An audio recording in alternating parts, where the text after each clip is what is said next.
I was just so excited about my latest update to my Tumblr blog. The address is in my on my profile page here. That I have my nightshirt on, and I just had to come on and report this to you. Now, if you haven't read my Tumblr blog, you're probably not going to know what the hell I'm talking about. So you should read that first and then come back and then watch this. Or you could watch it now, read it, come back, go back and forth.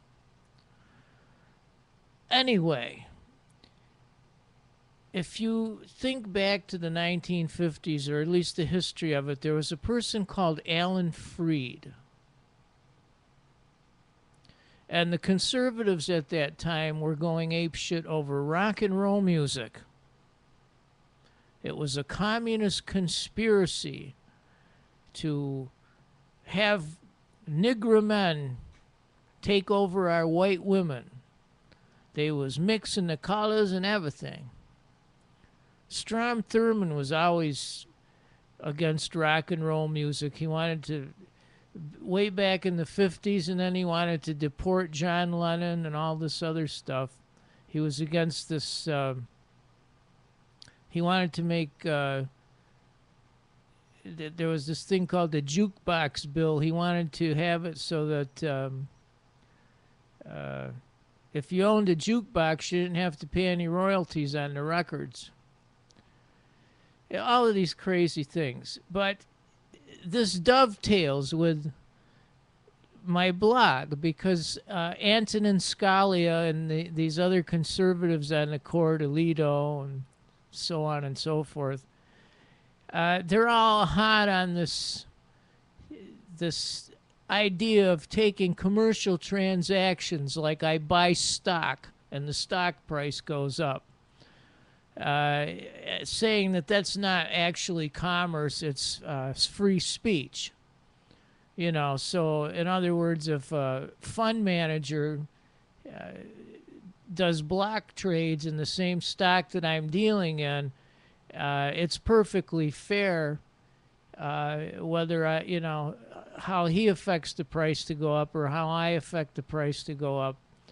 It's equal. There's no discrimination involved. It's just free speech. It's not commerce. It's speech. Well, this payola example is a perfect contrast to what I'm trying to get across. Now, payola, of course, is the idea that Alan Freed and these other people, communist conspirators or whatever, mafiosos, liberals, socialists, went around and used money to bribe disc jockeys to play certain kinds of music. And that this somehow was a bad thing. That this somehow affected what the disc jockeys would otherwise play. Well, it was never thought of in terms of speech. It was always an issue of commerce. It's how it was regulated. And the same thing ought to be done in terms of this business that I'm addressing in my Tumblr blog. But the whole thing is frustrating to me personally. And I think that others, if anybody else sees this or listens to it, which apparently no one does, I have right now, I think it's 75 or 76 followers on Twitter. And most of those are sex oriented. They're cam girls that are looking for some men to take care of me. I need you to help me. And some of them are art related, some of them are food related.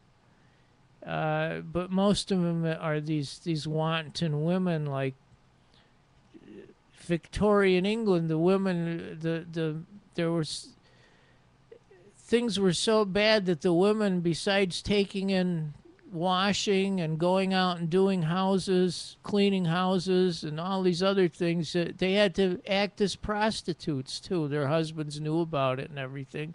It was the only way that they could get by. I don't know if that's increased now under conservatism. It seems as though it has. But anyway, it's getting off the point a little bit. What do I have to do to get more people to follow me on Twitter? There's no one at all that follows me on Twitter that has anything at all to do with the content of my blogs, nor the content of these video blogs. There's no one from Occupy Wall Street that follows me that I know of. There's no one. Someone from the local press followed me. I don't know exactly why. Maybe it was because of that First Amendment thing, but they never reported on it. I guess they were just curious to see what I'd have to say. But so what do you have to do? You have to metaphorically suck cock, lick ass, play up to people. Otherwise, they're not going to follow you. Like Quentin Crisp says in this one interview on one of the videos that I have here marked as favorite. When he had friends, he had to entertain them. He had to find ways to entertain them, because when you have friends and if you don't entertain them, they just sort of go away after a while. Well, it's pretty much the same thing. But the frustration of this makes me question as to how exactly this happened with the internet.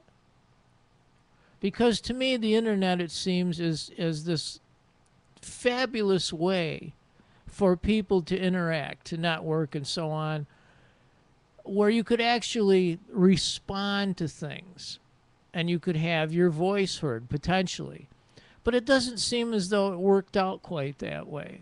It seems as though what happened was either a conspiracy between existent forms of media, where they planted people to have blogs or whatnot, and say, now you see this person makes their blog in exactly the same fashion as we make our articles in the newspaper and magazine.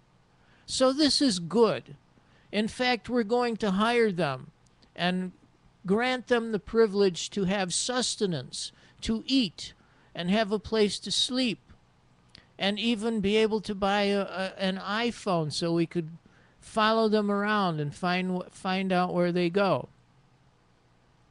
I think that this is sad, because none of the people that are involved with the Occupy Wall Street that I know of are actually doing anything to change this. Now, there are various radio programs and things. There are messages that are posted on Twitter and whatnot that do make better use of the internet potential than what was otherwise being made. And I commend that. I think it's absolutely fabulous. But still, the situation that I myself am in is very similar to the situation that, say, pornographers were in, or even people that did erotic literature, not that far into the past, in the 1950s. Roth v. U.S. in 1957. So I think that when people address these issues of campaign finance reform, they fail to see that acting the same way as Democratic Republicans do, for instance, does not further your own individual interest. It does not further your ideas. And then, others will say, well, Tommy, what about these groups? Don't you ever sign Move On petitions or Sierra Club petitions or anything like that? Well, a lot of times, to be honest with you, I get petitions to sign, and I don't really like the way in which they go about some of these issues. And I don't always agree with them. So although I could concur in the result, as these Supreme Court justices do. I can't really add my concurring opinion. I have no voice in that regard. The only potentiality I have is this. This is my speech, and the other Tumblr blog itself is my printed, my press, I guess you'd say. So I think that that's what we ought to think about, is how individuals are better heard. How we could set up places on the internet or on the radio. And this was done before. Pacifica attempted to do this. The radio station I was booted off and I'm now banned from attempted to do this. There was a movement back in the time of the Vietnam War, back in the time of Watergate, where all of these campaign finance reform things came from, where people made attempts to do this. And now we have this perfect instrument to use, which is the internet, yet people's behavior has conformed to what it was previous to its existence. You know, like for example, one of the dissents, I think it were, in these cases that I discuss, cites the idea that people that enter politics are people that are popular and are well known and have a certain ability to raise money. In other words, they'll have a certain coterie of people. They'll have a little salon or whatnot, and people will write them checks or fund whatever their project does. Now, people have been doing this for years, whether it's in theater or for political purposes or whatever it is. So there's nothing new about that. That function is always there. The question is whether we want to keep it that way or whether we want to try something different. One of the questions is, are there voices such as mine or others that have some value to be heard? Because the situation as it stands now, aside from even campaign finance reform, is that the only way people such as me are heard or our expression is seen or put on display is if some rich guy comes along and says, "This man is worthy, he has value, I think we should put him on display." It's the only way that it happens. Yet we have the means and the wherewithal now with the internet to do this otherwise. We don't need great sums of money to do this. All we need is a subscription to an internet service provider. And I think more thought should be given to those ideals rather than attempting to just mimic what the parties do. Well, I fell into this too. I'm going to go to court. I have to put on a suit, or I have to speak the way politicians speak. I have to be a talking head on a V-blog. I have to mimic what already exists. It doesn't have to be done. There's other ways of doing this. On the one hand, it may be true that this is what people are used to seeing. But if they're used to seeing that, you're going to have to concede the fact that there's people that are already in control of that.